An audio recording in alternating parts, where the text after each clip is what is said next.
নমস্কার। আমাদের এই বিশেষ তথ্যভিত্তিক বিশ্লেষণে আপনাদের স্বাগত। আজ আমরা এমন একটা বিষয় নিয়ে কথা বলবো যা নিয়ে বছরের পর বছর ধরে প্রচুর বিতর্ক আর বিভ্রান্তি ছড়িয়েছে, সনাতন ধর্মের সৃষ্টিতত্ত্ব এবং ব্রহ্মা ও সরস্বতীর রূপক।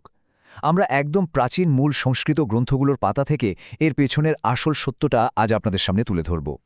আর হ্যাঁ, আজকের এই আলোচনাটা খুঁটিনাটি সমস্ত তথ্য দিয়ে এমনভাবে সাজানো হয়েছে যাতে ছাত্রছাত্রী থেকে শুরু করে শিক্ষক-শিক্ষিকা কারোরই এই অধ্যায়টা ভালোভাবে বোঝার জন্য অন্য কোনো মাধ্যমের সাহায্য নেওয়ার প্রয়োজন না পড়ে। তো চলুন, কোনো রকম আক্ষরিক বিভ্রান্তিতে না জড়িয়ে সরাসরি মূল তথ্যে প্রবেশ করা যাক। আজকের এই গোটা বিষয়টা আমরা মূলত ৫টা ধাপে বুঝব। প্রথমে মূল অভিযোগগুলো নিয়ে কথা বলবো, তারপর সৃষ্টির রূপক, এরপর মৈথুন ধর্ম, তারপর ব্রহ্ম বৈবর্ত পুরাণ এবং সবশেষে জানব এর আসল দার্শনিক অর্থটা ঠিক কী। তো চলুন, প্রথমেই আমরা দেখে নিই যে মূল অভিযোগ আর বিতর্কগুলো আসলে ঠিক কী। চারপাশে একটু কান পাতলেই বা ইন্টারনেটে খুঁজলেই সৃষ্টিকর্তা ব্রহ্মাকে নিয়ে বেশ কিছু গুরুত্বর অভিযোগ শোনা যায়। এই যেমন ধরুন, আলিগড় মুসলিম ইউনিভার্সিটির একজন প্রফেসরের লেকচার, কিংবা ইন্টারনেটে ছড়িয়ে থাকা অজস্র ব্লগস আর আর্টিকেল। এমনকি বি.আর. আম্বেদকরের লেখা রিডলস ইন হিন্দুইজম বইতেও ব্রহ্মা, রাম এবং সীতাকে নিয়ে এরকম বেশ কিছু দাবি করা হয়েছে। সমস্যাটা হলো, বেশিরভাগ ক্ষেত্রেই মূল আখ্যানের একদম খণ্ডিত বা টুকরো অংশটুকু তুলে ধরা হয়, পুরো প্রেক্ষিতটা না জেনে। কিন্তু এই বিভ্রান্তিগুলো এত ডালপালা মেলল কীভাবে? এর উত্তর লুকিয়ে আছে ইতিহাসে। এই স্লাইডটার দিকে একটু নজর দিন। বিখ্যাত স্কলার ম্যাক্স মুলার তার একটা লেখায় খুব স্পষ্টভাবে জানিয়েছিলেন, আমি বেদের একটা নতুন সংস্করণ তৈরি করেছি, আমাদের এটা ছুঁড়ে ফেলতে হবে, কারণ শুধুমাত্র ভারতের এই প্রাচীন শিক্ষা ব্যবস্থাকে ধ্বংস করতে পারলেই আমরা খ্রিস্টধর্ম প্রতিষ্ঠা করতে পারব। বুঝতে পারছেন তো? অর্থাৎ সেই সময়কার অনেক অনুবাদই কিন্তু এই বিশেষ ঐতিহাসিক পক্ষপাতিত্বের উপর ভিত্তি করে তৈরি হয়েছিল। এবার আমরা আমাদের আলোচনার দ্বিতীয় পর্বে ঢুকছি, যেখানে আমরা জানব পুরাণের সৃষ্টির রূপকগুলোর আসল অর্থ কী। সমালোচকরা সবচেয়ে বেশি যে বইটার রেফারেন্স দেন সেটা হল শ্রীমদ্ ভাগবত মহাপুরাণ। এর দ্বাদশ স্কন্ধের ৩য় অধ্যায়ের এই তালিকাটা একটু খেয়াল করুন। এখানে বলা হচ্ছে, কোল থেকে নারদ, বুড়ো আঙুল থেকে দক্ষ, শ্বাস থেকে বশিষ্ঠ আর মুখ থেকে সরস্বতী জন্ম হয়েছে। এবার আপনারা একটু যৌক্তিকভাবে ভেবে দেখুন তো, বায়োলজিক্যালি বা জৈবিকভাবে কারো কোল বা বুড়ো আঙুল থেকে কি কারো জন্ম হওয়া আদৌ সম্ভব? একেবারেই না। অর্থাৎ এটা একদম পরিষ্কার যে এই সৃষ্টি প্রক্রিয়াটা আক্ষরিক নয়, এটা পুরোপুরি একটা রূপক বা অ্যালগোরিদম। এই রূপকটা ভালোভাবে বুঝতে গেলে আমাদের সাংখ্য দর্শনের দুটো খুব বেসিক কনসেপ্ট বুঝতে হবে, অব্যক্ত এবং ব্যক্ত। অব্যক্ত মানে হল এই বিশাল মহাজাগতিক শক্তির সেই আদিম রূপ যা এখনও প্রকাশ পায়নি, আর ব্যক্ত হল সেই শক্তির মূর্ত বা প্রকাশিত রূপ। পুরাণ আসলে এই ভীষণ জটিল বিজ্ঞানটাকেই সাধারণ মানুষের কাছে গল্পের ছলে মানব রূপ দিয়ে বোঝানোর চেষ্টা করেছে মাত্র। আর এই সাংখ্য দর্শনেই রয়েছে মহতের ধারণা। পুরুষ এবং প্রকৃতির মিলনে যে প্রথম নীতির উদ্ভব হয় তাকেই বলা হয় মহৎ। এর সোজা অর্থ হল বুদ্ধি বা মহাজাগতিক বুদ্ধিমত্তা। এই গোটা বিশ্বব্রহ্মাণ্ড তৈরির জন্য যে ঐশ্বরিক বুদ্ধির দরকার ছিল, গল্পে সেই বুদ্ধিমত্তার প্রকাশটাকেই দেবী সরস্বতী হিসেবে কল্পনা করা হয়েছে। অর্থাৎ সরস্বতী এখানে কোনোভাবেই জৈবিক কন্যা নন, তিনি হলেন মহাজাগতিক সৃষ্টির প্রথম বুদ্ধিবৃত্তিক প্রকাশ। চলুন এবার আমরা মানব সৃষ্টির টাইমলাইন বা পর্যায়ক্রমটা একটু খতিয়ে দেখি। মহাবিশ্ব সম্প্রসারণের এই ধাপগুলো দেখলে আপনাদের কাছে ছবিটা একেবারে জলের মতো পরিষ্কার হয়ে যাবে। একেবারে শুরুতে শুধু অব্যক্ত মহাজাগতিক শক্তি ছিল, তারপর প্রথম প্রকাশ পেল বুদ্ধি বা ইন্টেলিজেন্স, যাকে সরস্বতী বলা হচ্ছে। এরপর গিয়ে পুরুষ আর নারী রূপে বিভাজন হলো, অর্থাৎ মনু আর শতরূপার সৃষ্টি হলো। আর একেবারে শেষে গিয়ে শুরু হলো মৈথুন ধর্ম বা রিপ্রোডাকশন। তার মানে শারীরিক প্রজননের কনসেপ্ট আসার বহু বহু আগে মহাবিশ্বে বুদ্ধিমত্তার প্রকাশ ঘটেছিল। এই মৈথুন ধর্ম মানে হল জৈবিক প্রজনন বা শারীরিক মিলনের প্রক্রিয়া, যার শুরুটা হয়েছিল মনু আর শতরূপার হাত ধরে। খুব মজার ব্যাপার হল, মূল সংস্কৃত গ্রন্থে দেবী সরস্বতীর আবির্ভাব বোঝাতে উৎপন্ন শব্দটা ব্যবহার করা হয়েছে। এর মানে হল তিনি কেবলই আবির্ভূত হয়েছিলেন বা প্রকাশিত হয়েছিলেন। সেখানে এই মৈথুন ধর্ম বা শারীরিক প্রজননের কোনো প্রশ্নই ওঠে না।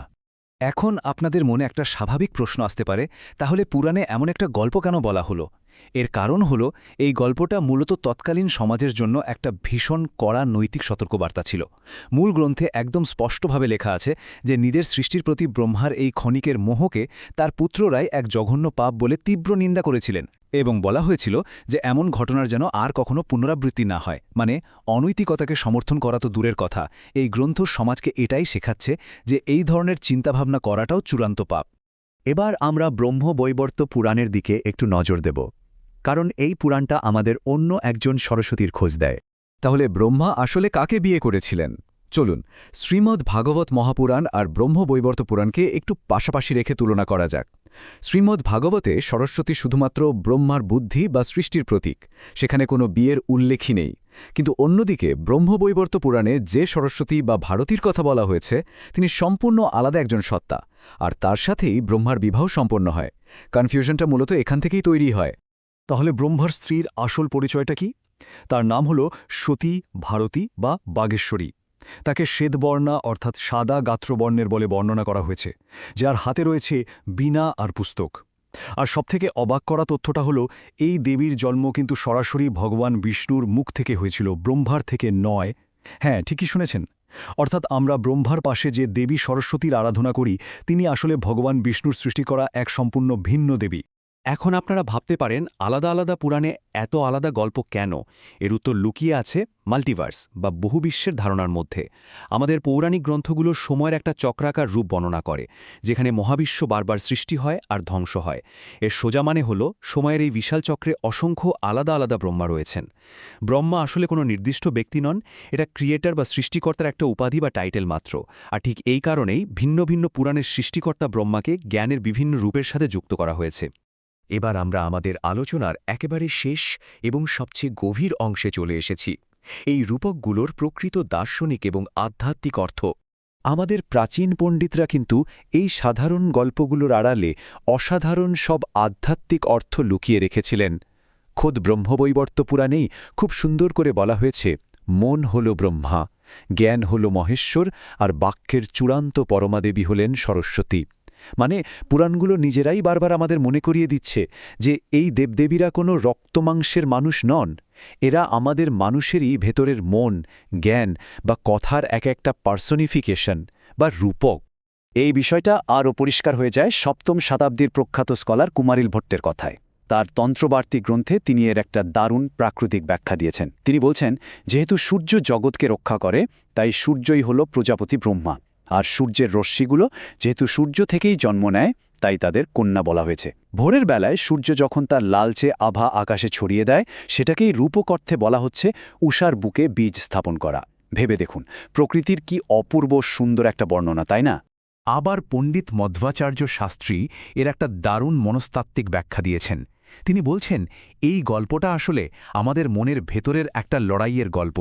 আমাদের চঞ্চল মনটাই হল ব্রহ্মা, আর যখন আমরা কথা বলি অর্থাৎ বাক্য বা সরস্বতীকে ব্যবহার করি তখন মনকে সবসময় সতর্ক আর সংযত রাখতে হয়।